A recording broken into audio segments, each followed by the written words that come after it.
I think we need to talk. You've been using your credit cards all wrong. I have $40,000 in credit card debt. Credit card debt is not fun. I filed Chapter 7 bankruptcy in May of 2024. Paying off $35,000 worth of credit card debt. And you're pretty much financially right now. So today we're gonna keep it simple. I'm gonna explain to you what is a credit card, how a credit cards company make money, how a credit card works, and how you should be using a credit card. And if you are someone that knows how to use a credit card, share that video to someone that needs to hear this so we could help them, stay out of trouble. What's up, my friend? Thank you for joining me for yet another episode of me talking about something. And if you do like talking about something from time to time, please consider liking the video and subscribing to the channel. Let's get on with it.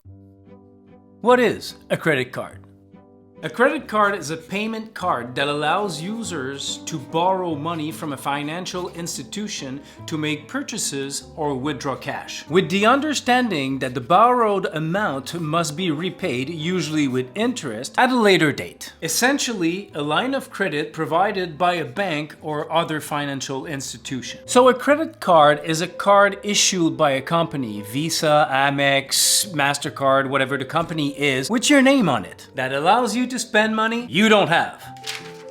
Now, how do these credit card companies are making money? Credit card companies primarily generate revenue through three main avenues: interest charge on outstanding balances, transaction fees charged to merchants, and annual and other card holder fees. Every time you pay something with your credit card, the company, store, person that accepts that payment will pay a small fee to be able to use their services. Card holder fees are simply fixed charges depending of the card in order for you to be allowed to use that card. Unfortunately, out of those three sources of income, you spending the money you don't have and not being able to pay back your outstanding balance and only paying interest on them is their main source of income. It's almost as if they knew that people wouldn't be able to stay disciplined and spend money that they don't have. Most likely why it's quite easy to get a credit card and they pretty much issue them to anybody. Number 3. How does a credit card works?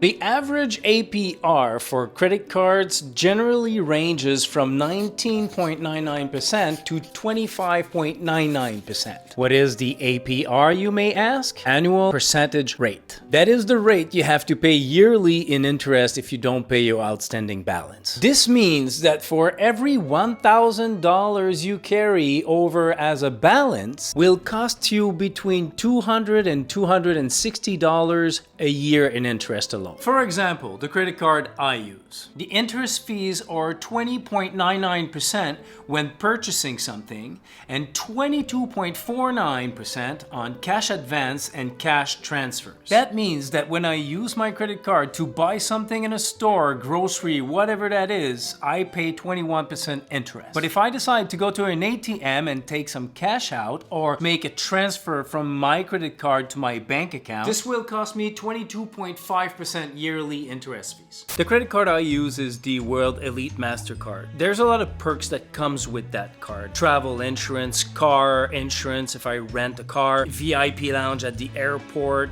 a bunch of different things. But the fees on that card are $150 a year. And obviously if you never had a credit card before, you probably won't be able to get that card right away. That's the whole point of starting to build your credit so you can get to those cards with some perks in it so you can take advantage of them. So what does the point system cashback looks like? To earn $1,000 in cashback, you would need to spend $100,000 on eligible purchases, assuming a 1% cashback rate. What this all means is if you spend enough on your credit card, you're gonna get back enough points to pay the yearly fee and even make money with that. Now, when do you have to pay back your outstanding balance so you don't get hit with interest rates? The credit card companies give you a 21 days grace period, meaning that if you pay your balance under 21 days every time you use your credit card, you will never pay interest on it. And credit cards won't like you because they won't make a dime with you. And you'll be building your good credit.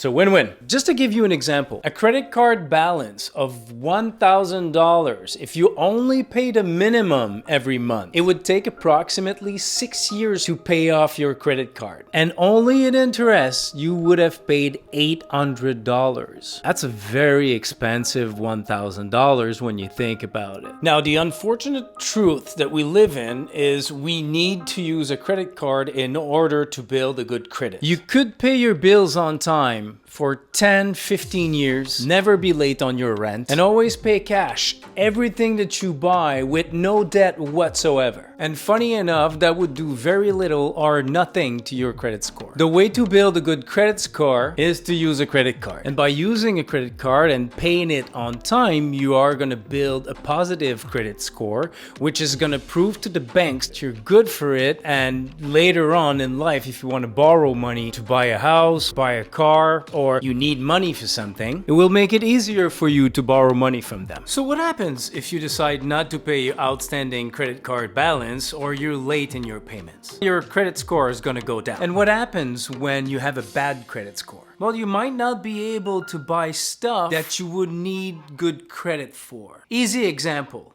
Appliances. You might not have $3,000 for a washer and dryer, but you could afford the $36 financing a month for 3 years that the store offers. Numbers I'm using as an example right now is when I bought my appliances, my TV, my PS3 about 15 years ago. So same concept, different numbers. If your credit score is bad, you most likely won't have access to that financing, even if it would be easy for you to afford that $36 a month for 3 years.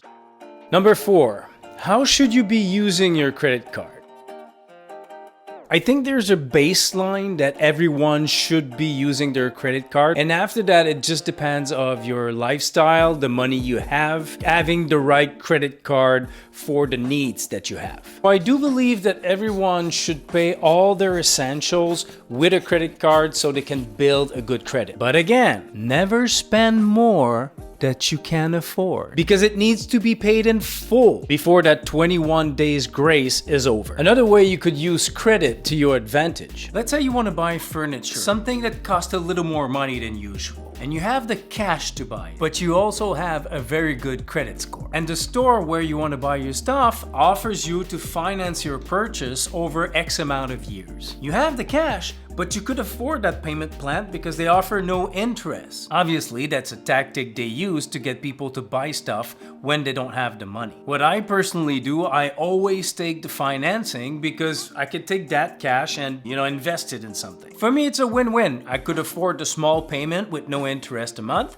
and I take my cash and it's invested in something that I enjoy. But don't you miss one payment of that plan, because the really small prints that you don't read on a contract most likely say that you're gonna pay 30% interest from the moment you miss one payment. So that does require discipline with your finances. So be careful with that. Something else that you never want to use your credit card for. Don't buy something that you think you're gonna get the money later. If you're living paycheck to paycheck and you buy something with your credit card, you could not resist buying that thing. Then the following week, you lose your job. Or let's say it's your birthday in 2 weeks and your Auntie Barbara always gives you $1,000 for your birthday. But since it's only in 2 weeks and you saw that beautiful Gucci cap for $1,000 at your local Gucci store, you go and buy it thinking that you're getting that $1,000 from Auntie Barbara. But Auntie Barbara dies. You're screwed. Moral of those two stories, never use money you don't have on credit cards. And you can never trust your boss or Auntie Barbara. So there you have it. This is what I think about usage of credit cards, the do's and don'ts. And if I'm missing something and you want to add to it, please do so in the comment section. And let's try together to help out those that have a little trouble with the usage of their credit cards. Yeah, that's something I wanted to talk about with you today. I hope you enjoyed the video. Like, sub, share. Bye-bye.